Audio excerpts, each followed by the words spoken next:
I'm going to record today me cooking one very delicious recipe.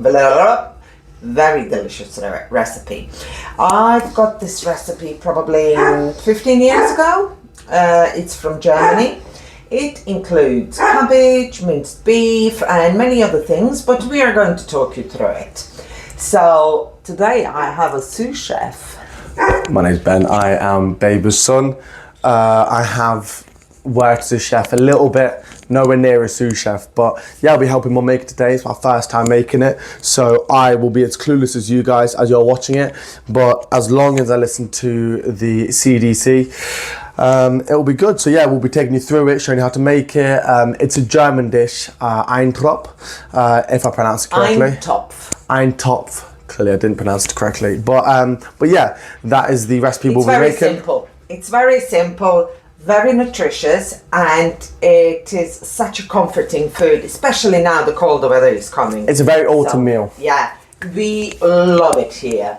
With a fresh bread, it's delicious. And you know what? You can make a bigger batch and then you can freeze some. So it's really up to you. So here we've got some of the prep. We've got mincemeat, carrots, onions, cabbage. This is the uncut, and you can see my mum is going through getting it all ready. We've got it in a salad spinner, ready to get clean. And I've already laid out our seasonings, ready to make it what it is.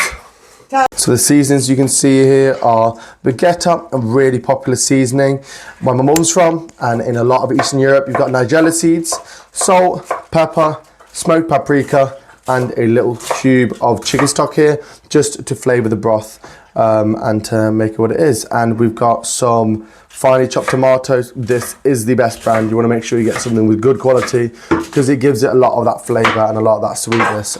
But yeah, when we're finished prepping, we'll be showing you how we start cooking it. Yeah. As you can see, I have now cut up the cabbage, and it's like in juliennes, I would say. A bit thicker. It's not like when you really thinly slice something.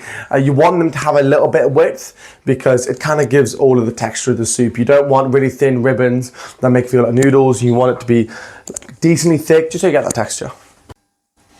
So now we're going to start getting everything ready, cooking. First thing is the onions. That was one whole white onion, get them thrown in.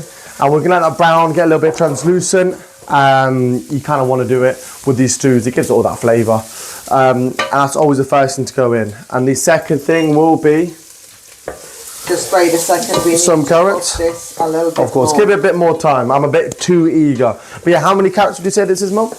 This is 2 carrots, medium-sized carrots that you can use. And to be honest with you, you can use any cabbage. I have on this occasion pointed cabbage. White pointy cabbage, and you can use the other sorts. Any cabbage in this dish is really good.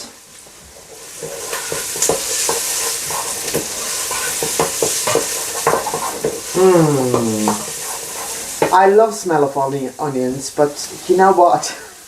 I don't like it when it lingers.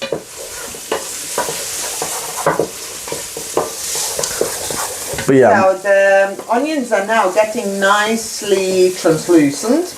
That's what you need basically. Just get them nice and soft. Next thing, please, can I have the carrots? Of course. There you go, throw them in.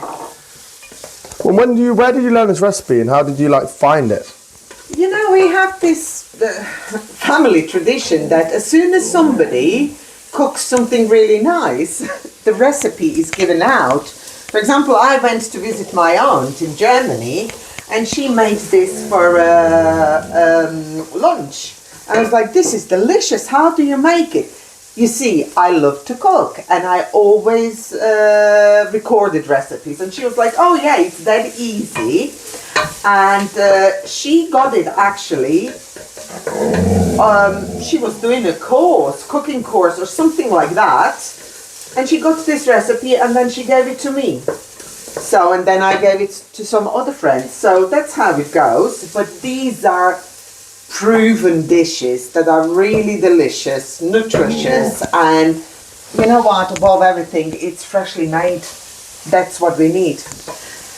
So, next step, we're going to add the minced beef, please. So, this is about half kilo, isn't it? That is, yeah, it's 500 grams of minced beef. About 10% fat. You don't want it too fatty or too lean because you want that balance. That fat obviously is a lot of flavour. Too lean, because some dishes, they just need a bit of a fat in them, but 10% is absolutely fine. And you can see I am just trying to cook the minced beef nicely, and in a minute, the springing out, and in a minute we are going to be adding the spices slowly. You don't need to brown the meat, you just need to cook it through, and that's that. So we'll see you in a minute. And as you can see, this is nicely bubbling. We have now cooked the meat with onions and carrots, and now I'm going to add all the ingredients except nigella seeds and chicken stock.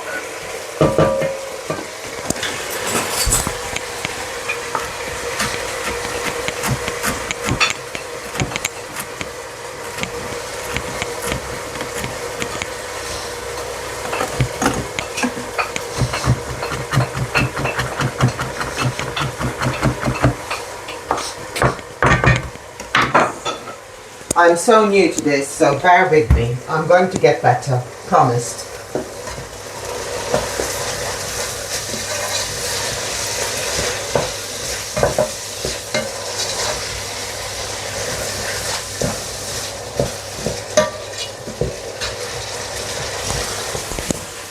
So all this has combined nicely. And now we are going to add our cabbage. Make sure your hands are washed.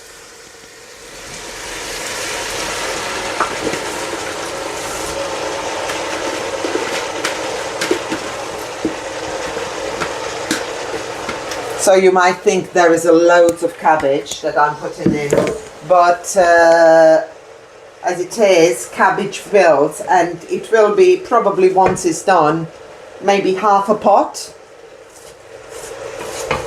So let us mix this all a little bit so the cabbage comes to the bottom. Then we are going to distribute nicely the spices as well. Well, that's not big of a deal. I just do that a little bit. During the cooking you're going to mix it anyway. So that part is done. Next thing we are going to do, we are going to add 1 can of pulpa or any kind of tin tomatoes. If you have a whole tin tomatoes, just cut them up and put it in, or if you have a chopped ones, it doesn't matter.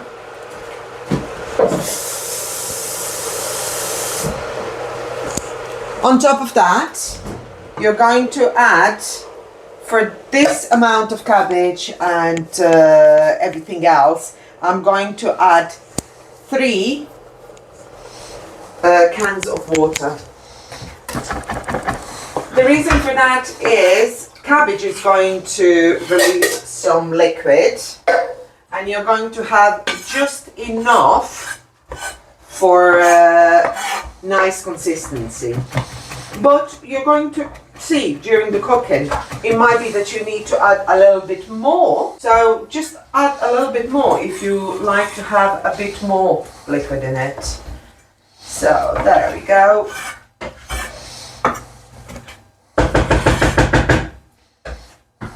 This is not going to take long, so I'm going to cover it up now, put it on a low, let me say around between 4 and 5 on induction hob, and let it simmer for next maybe 20 minutes. You won't need much longer for it to be cooked, because we are just waiting now for cabbage to get cooked. Before I do that, I'm going to add the stock cube. I'm just going to crumble over the top, and then we are going to mix it in. Cheers. There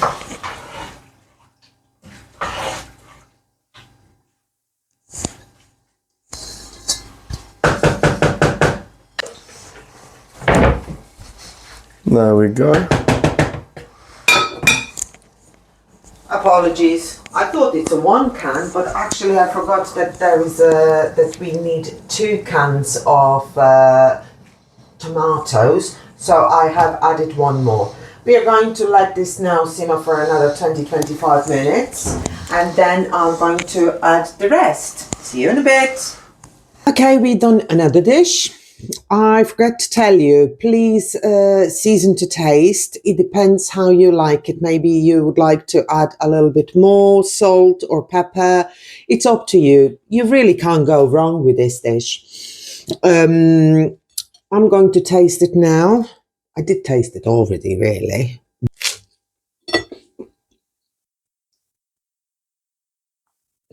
Delicious.